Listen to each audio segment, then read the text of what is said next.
Pernahkah kalian bertanya kenapa harga sebuah aset berubah-ubah? Jawabannya ada di dua kata ini, yaitu support dan resisten. Dalam trading, support dan resisten sangatlah penting. Kenapa? Pertama, kita gunakan untuk melihat pergerakan harga.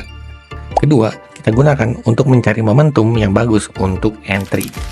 Sehingga kita bisa menggunakan support dan resisten ini sebagai landasan analisa kita dalam menentukan harga dan momentum untuk menghasilkan profit di dalam market.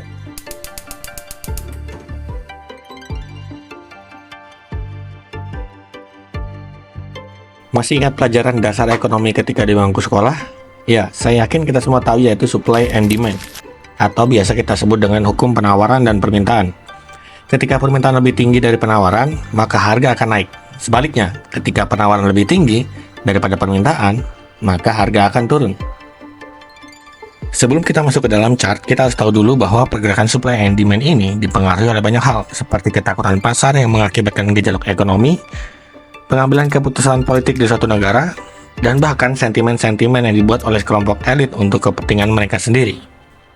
Kita ambil contoh pada saat COVID-19, di mana kita tahu harga masker saat itu melonjak gila-gilaan. Lalu kenapa hal ini bisa terjadi? Tentunya konsep supply and demand itu tadi. Dikala semua orang membutuhkan masker, yang berarti tingkat permintaan naik, sedangkan ketersediaan barang yaitu masker itu sendiri tidak memenuhi permintaan, maka harga masker pun naik drastis. Ini dikarenakan orang-orang berani membayar mahal demi mendapatkan masker tersebut.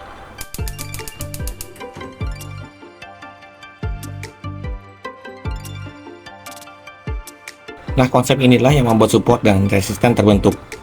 Mari kita lihat di dalam chart. Cara mengidentifikasi support dan resisten sebenarnya sangatlah sederhana. Kita cukup melihat rejection atau pantulan harga yang terjadi beberapa kali. Untuk support terletak di bawah dan resisten terletak di atas. Namun, sebelum itu kita harus tahu dulu bahwa market hanya memiliki dua arah, yaitu trend dan ranging, atau biasa disebut dengan konsolidasi. Sama aja. Kita mulai dengan market trend. Saat market trend kita bagi lagi menjadi dua, yaitu uptrend dan downtrend. Saat market uptrend, pola yang terbentuk seperti ini, di mana chart membentuk higher high beberapa kali, dan higher high ini adalah titik harga tertinggi yang berhasil ditembus oleh market melalui harga sebelumnya dan membuat harga tertinggi berikutnya. Untuk mengidentifikasi support dan resistance, sekali lagi kita harus melihat rejection yang terbentuk beberapa kali. Ingat, rejection yang terbentuk beberapa kali.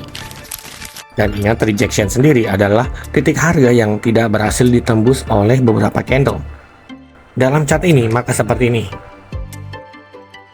Terdapat dua candle yang menyentuh harga yang sama, namun tidak berhasil menembus harga yang paling atas. Maka kita bisa tambahkan horizontal line untuk menandai dia sebagai resisten. Kemudian, kita harus mencari rejection lainnya di bawah. Di sini kita bisa lihat, ada tiga candle yang menyentuh harga yang sama, namun tidak berhasil menembus harga yang ada, melainkan mantul dan membentuk harga kebalikan. Maka di sini kita bisa tandai menggunakan horizontal line sebagai support kita. Kembali ke pola uptrend, jika resisten kita ditembus, maka itu menandakan harga yang terbentuk sudah tidak berlaku lagi dan membuat harga terbaru. Harga baru terbentuk, lantas pasar pun merespon kembali harga yang ada. Jika semua orang setuju jika harga lebih mahal dan bersedia membeli lebih tinggi, maka higher high ini akan kembali ditembus. Sekarang downtrend. Untuk downtrend, pola yang terbentuk kurang lebih sama. Akan tetapi, kali ini garis support lah yang ditembus. Hal ini terjadi ketika semua orang setuju untuk menjual barang atau value dari suatu aset tersebut menurun, dikarenakan supply yang melebihi permintaan. Maka di dalam chart polanya seperti ini.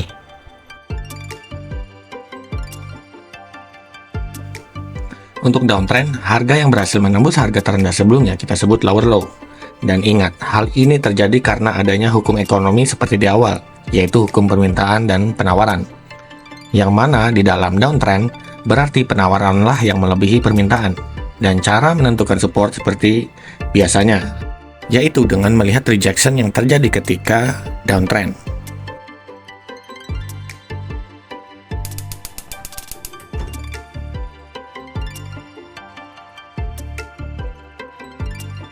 Yang berikutnya adalah ranging, atau yang biasa kita sebut dengan konsolidasi. Di dalam momen ini, pergerakan harga tidak terlalu signifikan dan hanya memantul di range di dalam support dan resisten yang terlihat seperti ini. Pantulan atau rejection akan sangat sering terjadi dalam momen ranging atau konsolidasi dan tidak akan menembus resisten ataupun support yang sudah terbentuk.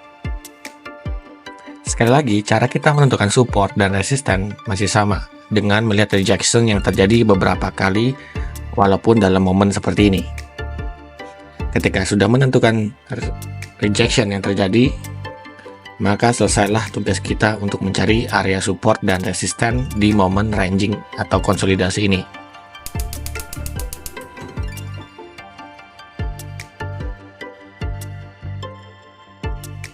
Berikutnya kita akan membahas apa itu higher high, higher low, lower low, dan lower high. Kita mulai dengan higher high atau lower low. Keduanya terbentuk ketika support dan resisten berhasil ditembus dan pasar membentuk resisten atau support yang baru. Di dalam market maka bentuknya kurang lebih seperti ini. Higher high atau lower low ini juga menandakan bahwa sebuah pasar sedang dalam keadaan uptrend atau downtrend. Nah, lalu bagi kita yang seorang pemula, apa yang harus kita lakukan? Hal yang perlu dilakukan di awal-awal adalah dengan melihat rejection yang terjadi. Ingat, ini adalah cara terbaik untuk menentukan support dan resisten.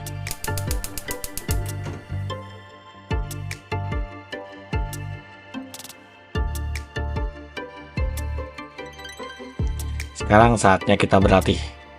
Kali ini saya sediakan sebuah chart dan teman-teman silahkan diperhatikan di mana rejection yang terjadi. Ya, benar, rejection terjadi di bagian ini dan ini. Maka kita bisa gambar garis di kedua sisi ini yang menandakan sebagai support dan resisten. Yang di bawah adalah support dan yang di atas adalah resisten.